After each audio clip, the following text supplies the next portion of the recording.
ಪ್ರವಾಸೋದ್ಯಮ, ಧಾರ್ಮಿಕ ಕ್ಷೇತ್ರದ ಪ್ರವಾಸೋದ್ಯಮ, ಪರಿಸರ ಪ್ರವಾಸೋದ್ಯಮ ಹೊಂದಿರುವಂತಹ ಉತ್ತರ ಕನ್ನಡ ಜಿಲ್ಲೆಯಲ್ಲಿ ಈಗ ಮೊದಲ ಬಾರಿಗೆ ಬೋಟ್ ಹೌಸ್ ಪ್ರವಾಸೋದ್ಯಮ ಪರಿಚಯವಾಗಿದೆ.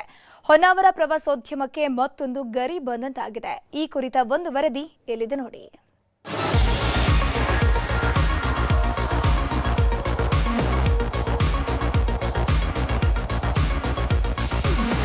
ಉತ್ತರ ಕನ್ನಡ ಜಿಲ್ಲೆಯ ಹೊನ್ನಾವರ ಇತ್ತೀಚೆಗೆ ಪ್ರವಾಸೋದ್ಯಮದಲ್ಲಿ ವೇಗವಾಗಿ ಬೆಳೀತಾ ಇರುವ ಕ್ಷೇತ್ರ.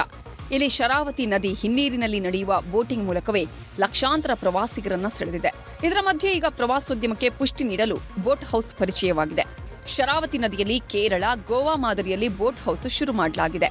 ಕಳೆದೊಂದು ವಾರದಿಂದ ಆರಂಭವಾದ ಬೋಟ್ ಹೌಸ್ಗೆ ಪ್ರವಾಸಿಗರು ಫಿದಾ ಆಗಿದ್ದಾರೆ. ಉತ್ತರ ಕನ್ನಡ ಪ್ರವಾಸೋದ್ಯಮಕ್ಕೆ ಇದು ಫಸ್ಟ್ ಟೈಮ್ ನಾವು ಹೌಸ್ ಬೋಟ್ ನ ಇಂಟ್ರೊಡ್ಯೂಸ್ ಮಾಡ್ತಾ ಇದ್ದೇವೆ ಇಲ್ಲಿ.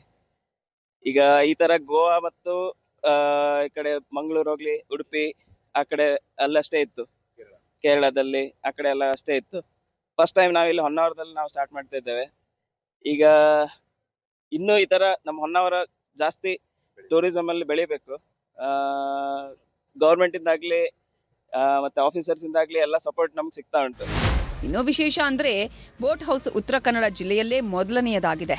ಉತ್ತರ ಕನ್ನಡ ಜಿಲ್ಲೆಯ ಜನ ಬೋಟ್ ಹೌಸ್ನ ಸವಿಯೋದಿಕ್ಕೆ ಪಕ್ಕದ ಗೋವಾ, ಕೇರಳಕ್ಕೆ ಹೋಗ್ತಿದ್ರು.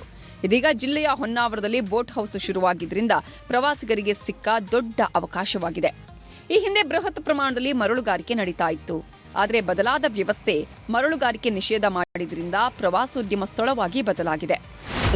ಬೋಟ್ ಹೌಸ್ ಈಗ ಇಲ್ಲಿ ಹೊನ್ನಾವರದಲ್ಲಿ ನಮ್ಗೆ ಸ್ಟಾರ್ಟ್ ಆಗಿರೋದು ಒಂದು ಡಿಫ್ರೆಂಟ್ ಎಕ್ಸ್ಪೀರಿಯನ್ಸ್. ನಮ್ದು ಹೊನ್ನಾವರ ಟೂರಿಸಮಿಗೆ ಒಂದು ಒಳ್ಳೆ ಬೂಸ್ಟ್ ಅಂತ ನಾವು ಹೇಳ್ಬೋದು. ಫಸ್ಟ್ ಆಫ್ ಇಟ್ಸ್ ಕೈಂಡ್ ಆಗಿರೋದ್ರಿಂದ ನಮ್ಮ ಊರಲ್ಲಿ ಈಗ ರೀಸೆಂಟ್ ಆಗಿ ಟೂರಿಸಮಿಗೆ ಬ್ಯಾಕ್ ವಾಟರ್ ಬೋಟಿಂಗಿಗೆ ಒಂದು ಒಳ್ಳೆ ಇಂಪಾರ್ಟೆಂಟ್ ಸ್ಟೆಪ್ ಅಂತ ಹೇಳ್ಬೋದು. ಒಟ್ನಲ್ಲಿ ಉತ್ತರ ಕನ್ನಡ ಜಿಲ್ಲೆಯ ಹೊನ್ನಾವರದಲ್ಲಿ ಪ್ರವಾಸೋದ್ಯಮಕ್ಕೆ ಬೋಟ್ ಹೌಸ್ ಸೇರ್ಪಡೆಯಾಗಿದ್ದು, ಮುಂದೆ ಇದರ ಪ್ರಯೋಜನವನ್ನ ಪ್ರವಾಸಿಗರು ಹೇಗೆ ಸದುಪಯೋಗ ಪಡೆದುಕೊಳ್ಳಲಿದ್ದಾರೆ ಅನ್ನೋದು ಕಾದು ನೋಡಬೇಕು. ದರ್ಶನ್ ನಾಯ್ಕ್, ನ್ಯೂಸ್ 18 ಕಾರವಾರ.